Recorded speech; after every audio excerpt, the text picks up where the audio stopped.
예, 안녕하십니까. 길바닥 아카데미에서 국어를 가르치고 있는 김우보입니다. 예, 8월 강사 시험 제 문제는 아주 오랜만에 비문학이 나왔고요. 지금 여기서는 고1에서 고3, 예, 어떻게 해도 상관이 없습니다. 이거는 말 그대로. 어느 학년은 나올 수 있는 그런 글이고요.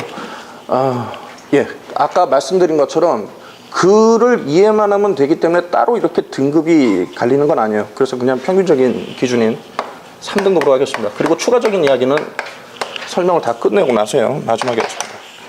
자, 그래서요. 일단 아까 말씀드린 것처럼 이거는 본문 이해를 하고요. 하고 뒤에 제가 지금 두 문제가 나와 있는데 두 문제가 유형이 똑같습니다. 이제 보기 유형의 문제인데, 예, 보기는 어떤 사례가 나와 있습니다. 보기 사례를, 예, 본문에 비추어서, 예, 적용만 하면 됩니다.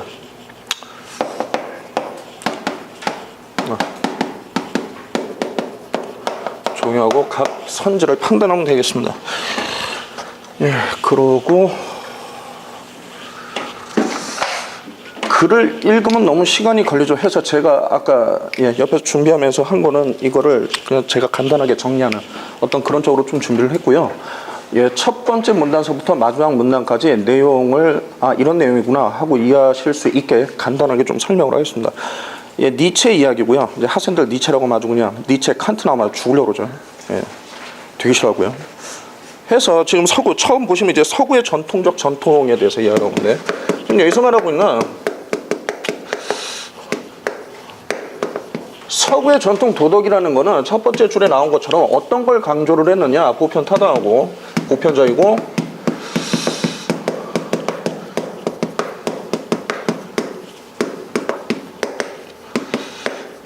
절대적인 도덕법칙, 그러니까 누구나 따라야 하는, 상식적으로 생각했을 때 누구나 따라야 하는 어떤 그런 도덕을 반드시 지켜야 된다, 이런 거였어요. 그런데 여기에 첫 단에서 나온 건 여기에 니체가, 예, 반론을 했다라고 나온 게 이제 첫 번째 단락까지입니다. 그 다음에 두 번째. 자, 그래서 그럼 니체는 무슨 이야기를 했느냐? 자, 두 번째 단락 첫 번째 줄 나온 것처럼, 아니요, 조금만 내려주십시오. 예. 자, 니체는 이건 누구나 따라야 된다라는 어떤 그런 막연한 표현이 아니라 도덕의 중심을 어디에다가 놨냐면은 지금, 예, 한 명의 주체, 그러니까 그걸 행하는 한 명의 주체에다가 놓고요. 이거를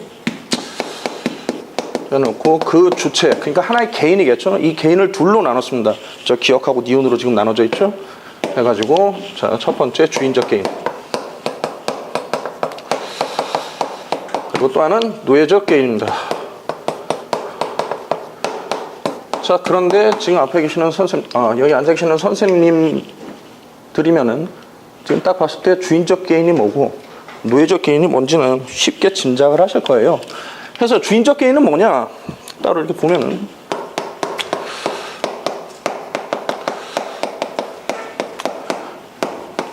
예, 자기의지를 가지고 있고요. 그리고 자신이 세운 룰을, 그러니까 법칙이라고 해야 될까요? 거기 나오는 표현대로 보면은, 예, 3의 원칙.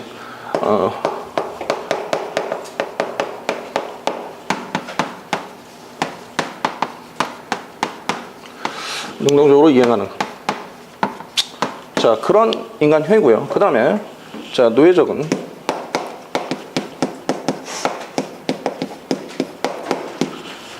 예, 여기는 자기의지가 있다라고 했는데 여기는 자기의지가 없습니다.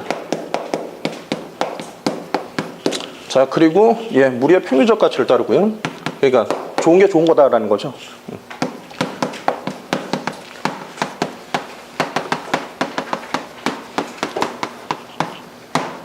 자, 그렇기 때문에 자기 욕구를 지배할 수가 없습니다. 그래서 이거를 본문에서는 이 주인적 개인에 대해서 뭐라고 이야기를 하고 있으냐면 좋음, 이렇게 얘기하고 있고요. 그 다음에 노예적 개인에다가는 나쁨이라고 이야기를 하고 있어요. 그 다음 세 번째 단락.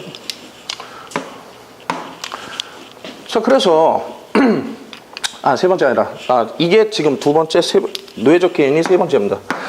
자, 죄송합니다. 자, 그럼 이렇게 나눠놨으면 그럼 뭐 어떡하란 얘기냐 해서 지금 네 번째 단락에 이야기를 한 게 도덕의 최종 목적에 대해서 이야기를 하고 있습니다. 그럼 뭐냐, 도덕은 도덕의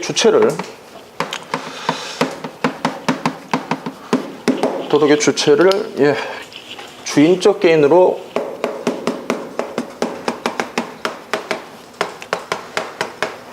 육성하는 것이다 라고 이야기를 해요.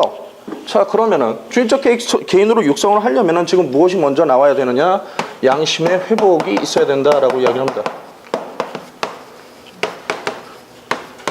그렇죠? 그럼 양심의 회복을 해야 되는데, 그렇죠?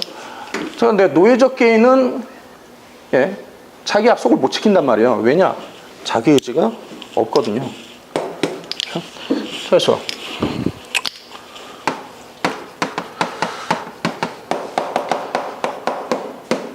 자기 의지가 없기 때문에 약속을 못 지켜요. 자, 그러면 약속을 못 지키는데, 그럼 약속을 못 지키고 나 원래 그런 사람인데 이런 사람이면 애초에 안 되는데, 여기서는 그런 걸 이야기하지 않고 약속을 못 지켰는데 내가 이러면 안 되는데, 그렇죠? 자, 그런 마음 아픈 그런 상황을 좀 이야기를 하면서 그거를 뭐라고 이야기를 하냐면은 예, 양심의 가책이라고 이야기를 합니다. 근데 여기서 중요한 부분은 양심의 가책이라고 이야기를 하는데, 그걸 했다라고 해가지고 지금 양심이 회복되는 건 아니라는 거예요. 이것만으로는 회복되는 게 아니고, 자, 그러면 회복이 되려면 어떻게 돼야 되느냐? 회복이 되려면 두 가지를 이야기를 하고 있는데, 하나는 훈육이나 양육이 있어야 된다. 또 하나는 예, 개인의 의지가 있어야 된다라고 얘기했습니다. 해가지고, 자, 마지막 단락 같은 경우는 이제 니체가 그러면 어떻게 되느냐? 도덕의 핵심을 주체 문제로 돌려놓았다. 그러니까 우리가 무조건 그냥 남이 이야기하는 걸 따라야 되는 게 아니라 개인이 그걸 자기가 하고자 하는 어떤 의지가 있느냐, 여기에 더 예, 중점을 뒀다는 어떤 거기에 의의를 두고 있는 그런 글입니다. 예, 글을 간단하게 정리하면 이렇게 되고요. 예, 이 글을 바탕으로 보기에 대해 이해한 내용이라고 되어 있습니다. 그러니까 이 글을 바탕으로 라고 이야기를 했으니까요, 보기를 판단을 하되 글에 나와 있는 내용을 기준으로 해서 판단을 하라라는 얘기입니다. 자, 그러면 보기를 읽을 때 어떻게 해야 되느냐? 그냥 아무 생각 없이 읽으면 안 되고요. 이게 읽으면서 본문의 어느 부분하고 연계가 되는지를 생각을 해야 됩니다. 이 부분은 학생들한테 항상 강조하는 부분이고, 자, 조금 읽어보면, 방과 후에 진수는 몸이 불편해 보이는 할아버지께서 짐을 들고 계단을 내려가는 것을 보고 할아버지를 도와드리는 것이 옳다고 생각했다. 자기 의지죠? 그렇지만 친구와의 약속도 있는데다 다른 사람들도 무심히 지나치고 있기에 결국 할아버지를 외면하고 약속 장소로 향했다. 이게 뭡니까? 무리의 평균적 가치. 그러니까 다른 사람이 하는 것처럼 묻어갔다라는 얘기입니다. 자, 약속 장소에 도착한 진수는 자신의 잘못된 행동을 자책하면서, 양심의 가책이죠. 다음부터는 몸이 불편한 어르신들을 보면 꼭 도와드리겠다고 예, 자기 의지를 불사르고, 이후 진수는 몸이 불편한 어르신들을 보면 부축해드리거나 짐을 들어드렸다. 여기 이제 훈육이 나오지는 않는데 예, 양심이 회복한 사례로 보여주는 겁니다. 자, 그래서 1번, 진수는 자기 지배력이 없기 때문에 자신의 행동을 바꾸고 있다라고 되어 있습니다. 자, 그러면은 지금 여기서 보면 자신의 행동을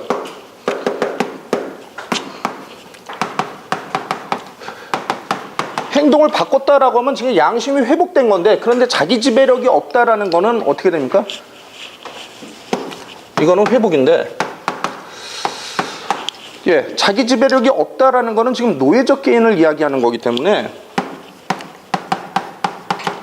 맞지가 않습니다. 그 다음 두 번째, 진수가 잘못된 행동을 자책한 것은 양심을 회복한 것으로 볼 수 있겠군. 일단 이건 맞지가 않습니다. 왜 그러냐면은 지금 자책한 것은 양심을 회복한 것으로 본다는 건데, 이 부분이 아니라 양심의 가책만으로는 회복이 안 되고 이 뒤에 후행하는 이런 것들이 있어야 된다라고 이야기를 했죠. 자, 그렇기 때문에 자책만으로는 회복이 안 됩니다. 그 다음 세 번째, 진수가 나중에야 옳은 행동을 실천하게 된 것은 나쁨으로 평가할 수 있겠군. 딱 봐도 말이 안 되죠. 그렇죠? 옳은 행동을 했는데 나쁨이 아니죠. 나쁨은 지금 노예적 개인이고요. 나중에 옳은 행동을 실천한 것은 예, 양심을 회복한 것이기 때문에 좋음으로 평가할 수 있습니다. 자, 그래서 이게 애초에 맞지가 않고요. 그 다음 네 번째, 자, 진수는 자신이 설정한 법칙에 따른 약속을 지켜나가면서 무리의 평균적 가치에서 벗어났고 냈습니다. 이효준 선생님, 저기 무리의 평균의 가치가 뭘 의미할까요? 칠판에 답이 있습니다. 예.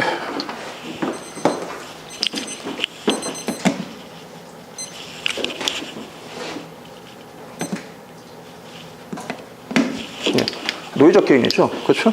그러니까 자신이 실천한 법칙에 따른 약속을 지켜나가면서라고 했습니다. 그게 지금 여기에 해당하는 거고요. 주인적 개인에 해당하는 거고, 자, 그리고 무리의 평균적 가치에서 벗어났다. 그러니까 노예적 가치에서 벗어났다라고 이야기를 했으니까, 예, 양심을 회복한 것이라고 볼 수 있겠습니다. 자, 그래서 4번이 지금 정답되고요. 그 다음에 5번째. 자, 진수는 마땅히 따라야 하는 공동체적 가치를 받아들였기 때문에 주인적 개인으로 볼 수 있겠다라고 했습니다. 한번 여쭤볼까요? 한승호 선생님. 예, 5번은 이미 뭐 답이 나왔으니까 틀렸는데 어느 부분이 틀린 것 같습니다. 역시 답이 칠판에 있습니다.